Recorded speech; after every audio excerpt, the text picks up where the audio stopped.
iyya birmannaa dhabe hojjannee jijjiiramnaa quban qabnu namatti jennee hojii barbaacha ceene baarii gamatti harka namaa kajeeluu hiyyummaatti hafuu jibba iyya birmannaa dhabe hojjannee jijjiiramnaa quban qabnu namatti jennee hojii barbaacha ceene baarii gamatti harka namaa kajeeluu hiyyummaatti hafuu jibbaa gammoojjii qaxxaamurree laafnee mogoleef jilbaa gariin karaatti taanee galaa qurxummiif naachaa gadadoo jiru immoo uuf lubbuu waree galaachaa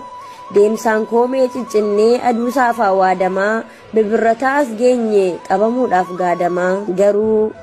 akka garaa ta'aaree marqaan galaa ta'aaree kan yaadne faallaa ta'ee bitaacha nutti galee rakkoon baqanne asittis lakkuu nurratti dhalee alagaan alagumaa jabduudha biyyi ormaa jiraachuu nu dhorkite kokkee nu qabde mormaa mankaraarree hojjannee jijjiiramuu dharraanee rakkoof biyyarraa baanee gidiraatti rarraanee mirga namummaallee nurratti iyya birmannaa dhabe hojjannee jijjiiramnaa quban qabnu namatti